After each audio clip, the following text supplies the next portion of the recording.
Assalamualaikum warahmatullahi wabarakatuh.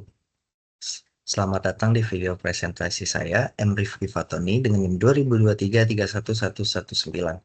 Di sini saya akan membahas dan menjelaskan sebuah proyek permodelan deep learning yang saya buat, yaitu sistem prediksi konsumsi dan produksi listrik menggunakan LSTM. Nah, model ini saya bangun menggunakan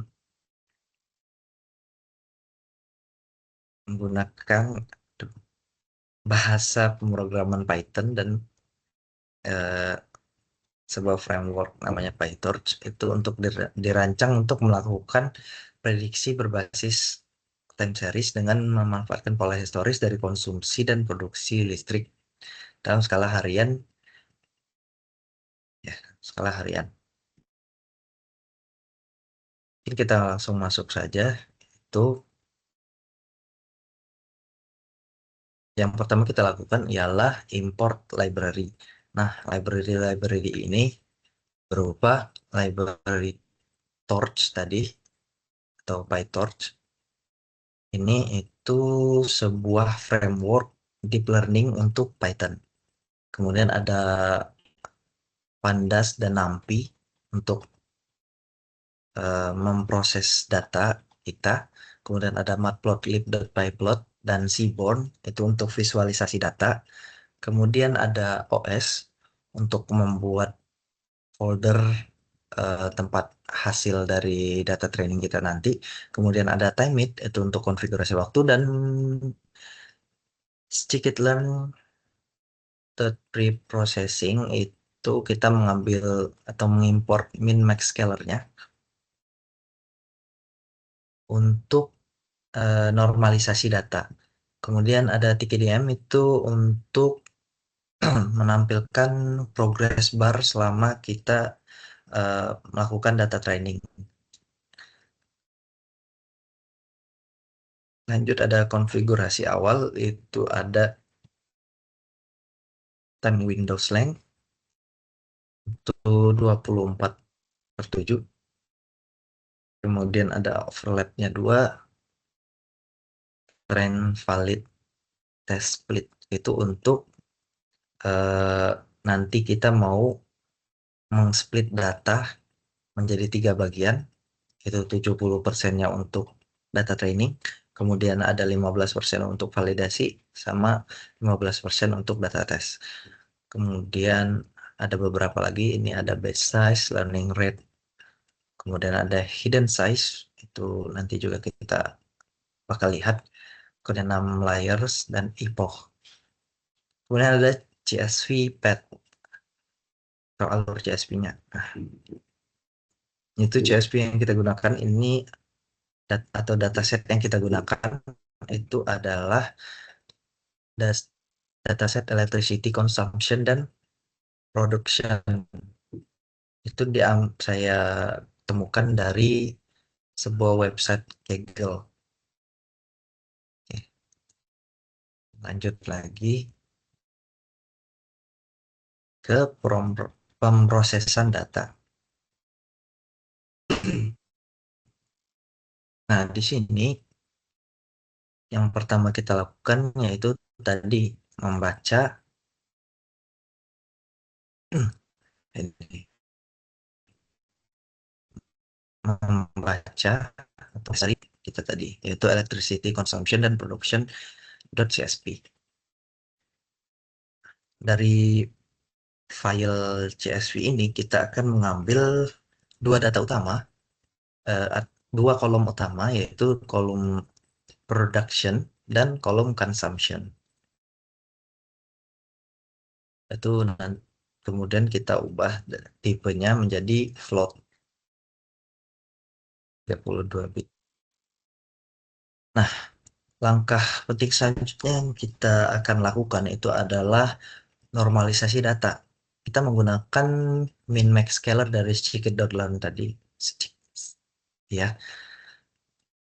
supaya data-data tersebut itu kita bisa letakkan di rentang antara 0 hingga 1. Kenapa ini normalisasi ini penting? Itu supaya apa ya? Itu karena kan data-data dari data listrik ini kan biasanya punya skala yang besar. Jadi kalau tidak dinormalisasi itu bakal sulit ketika mesinnya mentraining. Kemudian setelah kita normalisasi, itu kita akan menerapkan sebuah teknik, eh, namanya itu teknik sliding window. Ini, ini teknik sliding window ini kita gunakan untuk membagi data menjadi eh, sequence input dan target.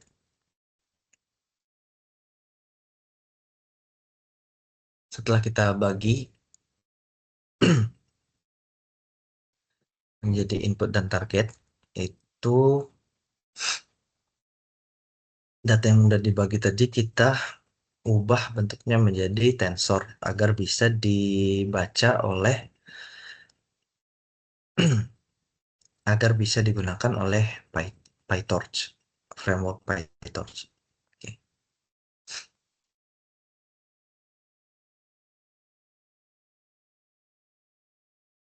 lanjut lagi, itu masuk ke pembagian data. Nah, seperti yang ada di parameter tadi, kita akan membagi data menjadi 3 bagian, yaitu ada untuk data training, kemudian ada data validasi, dan data testing. Seperti bisa dilihat ini, ada total length atau total panjang data itu kita ambil dari length dataset atau panjang dari semua dataset tadi. Kemudian kita bagi panjangnya itu untuk train length, itu train length dikali dengan 0,7 tadi atau 70%. Nah, untuk valid dan tes itu masing-masing 15. Kemudian kita gunakan random split dari ya, random split itu untuk eh, mengsplit atau membagi secara acak dari semua data yang ada di dataset tadi sesuai dengan panjang data yang sudah ditentukan untuk masing-masing train, valid, dan tes.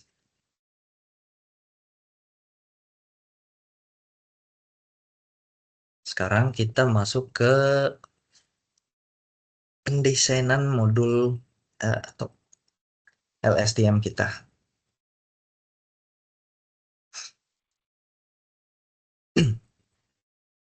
Modul inti kita ini atau model LSTM atau long short term memory ini punya kelebihan karena mampu mengingat pola jangka panjang sehingga bisa menangkap tren musiman atau harian dalam data konsumsi dan produksi ini. Nah, di parameter tadi juga ada, kita lihat ada layer dan hidden units. Itu untuk arsitektur yang kita gunakan itu ya tadi 2 lapisan SDM bertingkat dengan 128 hidden unit di setiap lapisannya. Hidden unit itu sendiri bisa kita bayangkan seperti neurons yang itu tugasnya itu untuk menyimpan dan memproses informasi dari waktu ke waktu. Nah, semakin banyak hidden unit atau neuron-neuron ini, itu semakin kompleks juga pola yang bisa dipelajari oleh sebuah model. Namun, eh, jika terlalu banyak juga jika terlalu banyak juga tidak bagus untuk model tersebut. Dan kita lanjut ke kelas LSM trainer atau pelatihan model data. Proses training ini kita gunakan dengan fungsi train. Ini fungsi train dengan parameter itu ada self tadi sama 6 epoch. Di mana data-data ini bakal di training sebanyak dengan jumlah epoch tadi, yaitu 50 kali.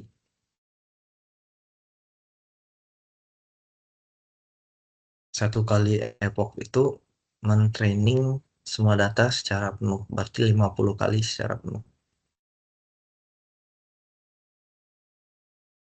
Kemudian kita juga menggunakan fungsi loss MSI untuk atau mean square error untuk mengukur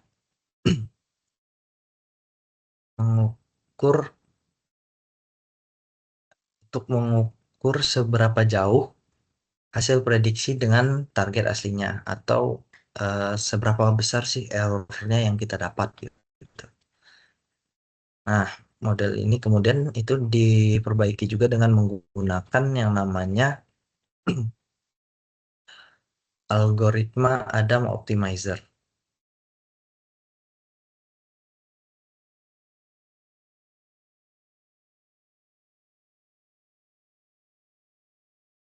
Lanjut lagi.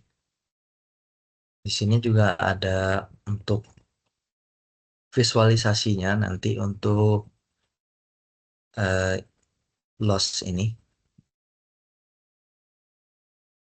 atau ya tadi errornya. Kemudian masuk ke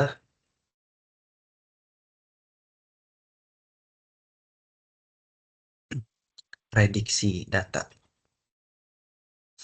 Model yang tadi sudah kita latih itu kemudian kita bakal gunakan untuk memprediksi data baru. Tepatnya di bagian data testing yang udah kita ambil dari dataset tadi sebenarnya. Tapi sudah kita pisah sebagai eh, sebuah data sendiri, yaitu untuk data testing.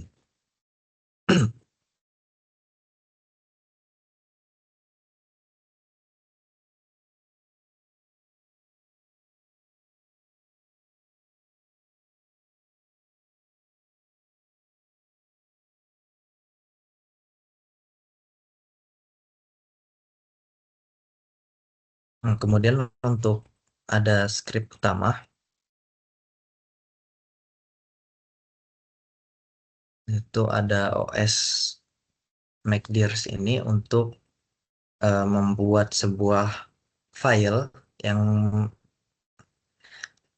atau membuat sebuah directory yang berisikan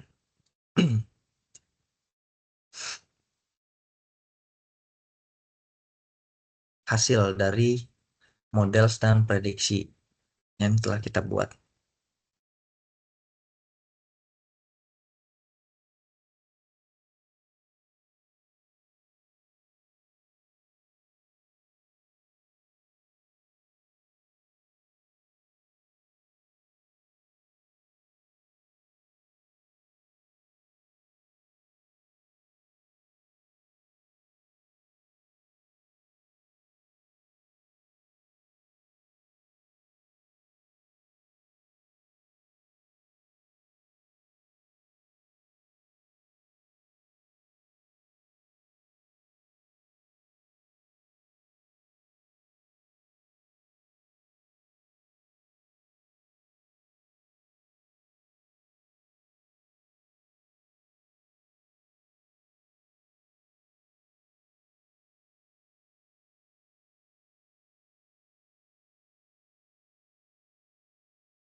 Kemudian di berikutnya itu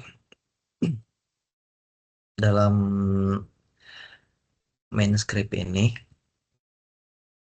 kita akan memanggil semua fungsi-fungsi tadi, kemudian disatukan sehingga terciptalah program yang kita buat ini. Kemudian ada juga ini untuk visualisasi. Visualisasi dari hasil prediksi tadi. Mungkin kita coba run aja ya. Start debugging.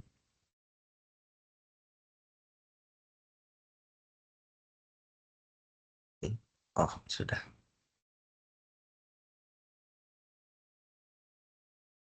Ini data-datanya sedang di training.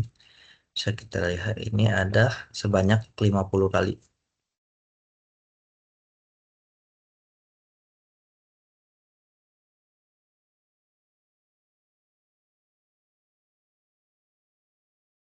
Ya,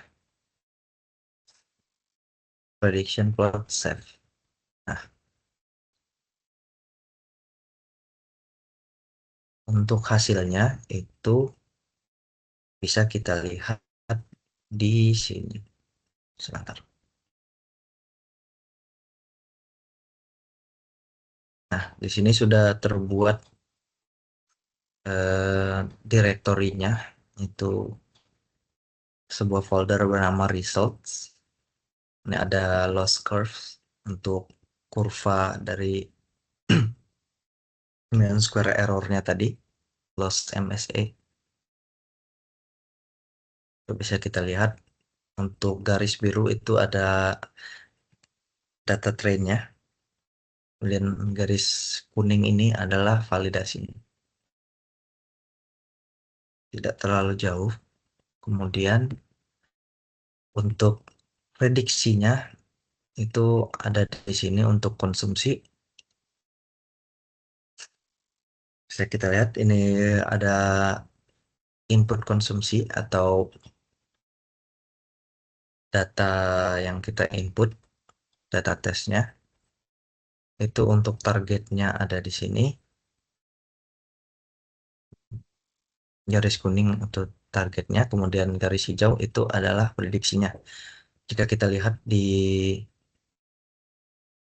antara kuning dan hijau ini tidak terlalu jauh perbedaannya. Kemudian ini juga untuk produksi. Oh, tidak terlihat ya. Astaga.